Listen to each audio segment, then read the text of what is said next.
किसी पे कभी एतबार ना करें, इसमें किसी की बेइज्जती नहीं है, इसमें आपकी इज्जत छुपी हुई है। एतबार करेंगे तो धोखा खाएंगे, और याद रखें धोखा हमेशा दुश्मन नहीं देता, नादान दोस्त भी बंदे को बर्बाद कर देता है, और वो कोई भी हो सकता है। मुसाफिर हमेशा अकेला होता है, इसलिए अकेले होने का ही पर्सपेक्टिव रख के चलना पड़ेगा जिंदगी में। अगर मुसाफिर दौरान सफर अपने अकेलेपन से आगाह रहे, अपने तन्हा होने से आगाह रहेगा तो ही सफर कटेगा, अदरवाइज तो डिप्रेस हो जाएगा, वरना फिर ज्यादा राह लुट जाया करता है। और अपने मसले को अपने अंदर से बाहर ना निकाला करें जी, जहां जरूरी है, अशद जरूरी है, वहां बाहर निकाला करें। अपने इर्द गिर्द के लोगों के गम सुने, उनका दर्द बांटे। अपनी राम कहानी, अपनी कथा खोल के बैठ जाने की कोई जरूरत नहीं होती है, ना ही अपना मातम लोगों के सामने करना चाहिए। बस इतना सा अगर कर लेंगे तो एक मखसूस किस्म की मतानत इंसान में पैदा हो जाती है। यहाँ दो दोस्त बैठते हैं ना, एक अपनी गजल सुनाता है तो दूसरा उसके बाद कहता है कि अब मैंने तेरी गजल सुनी है, वाह वाह भी की है, अब तू मेरी गजल सुन और तू भी वाह वाह कर। और ये इस सारे मामले का फायदा क्या होता है? फजूल बात है कि जी वो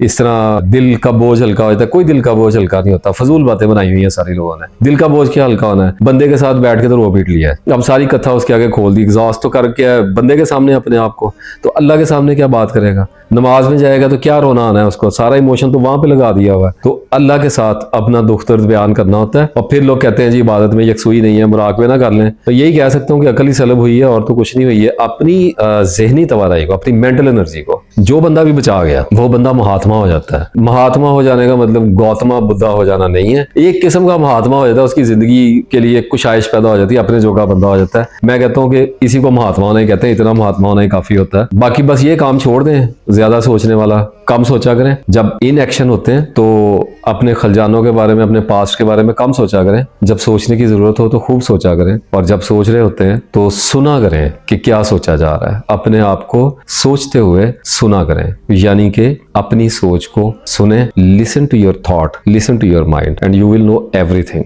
हर वक्त दस्तयाब रहना भी काम करना होता है। हर बार जब भी आपके अंदर ये खलजान पैदा हो जाए ना कि आप नागुज़ीर हैं, आपकी बड़ी इंपॉर्टेंस है, आपकी बड़ी वैल्यू है, तो याद रखें आपको कभी भी छोड़ा जा सकता है, आपको कभी भी भुलाया जा सकता है, आपको कभी भी जलील किया जा सकता है, बेइज्जत किया जा सकता है। That is why you have no value at all my dear viewers.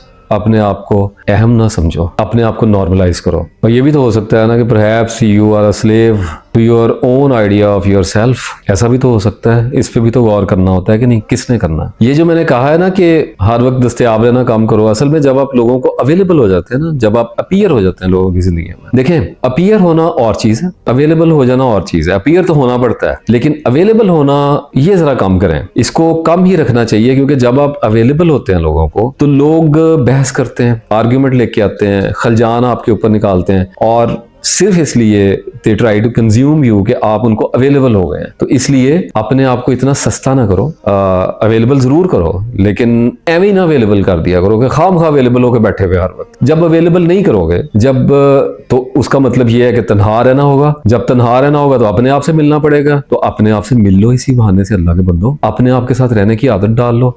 जब आदत डालोगे तो सेकंड ऑप्शन पैदा हो जाएगी, यू विल नो कि यू आर नॉट अलोन। आपके साथ आपका सेल्फ है, आप अपनी कंपनी में चले जाओगे। तो उसके बाद फिर आपको पता चल जाएगा कि मैं जो बात कर रहा हूँ हर वक्त अवेलेबल रहने की, इसके साइड इफेक्ट क्या है और इसको मैनेज कैसे किया जा सकता है।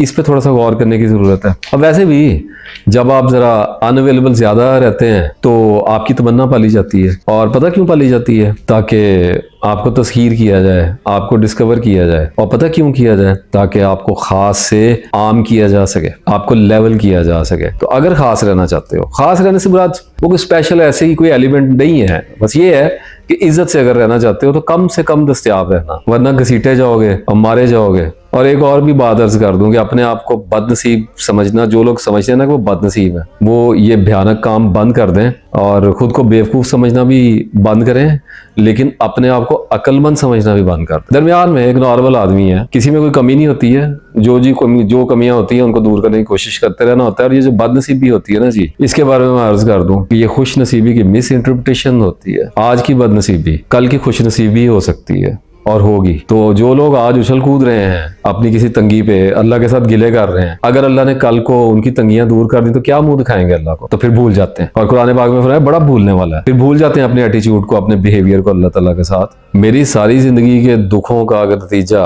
खुद से खुदा तक निकला है, अगर तस्वीर निकली है, अगर नमाज निकली है, कुरान निकला है, तो मेरे लिए रोने का मुकाम है, मेरे लिए सजदा शुक्र करने का मुकाम है। बाबा फरीद के कुछ हैं वो शेर को, ऐ तन मेरा कंगी होवे ते मैं जुल्फ माही दी वावां, पोश मेरे दी बंज है जुत्ती ते मैं यार दे पैरी जावां, अजे सोना मेरे दुख विच राजी मैं सुख नू चुल्हे पावां, गुलाम फरीदा कदी मिल पवे सोना ओनू रो रो हाल सुनावां।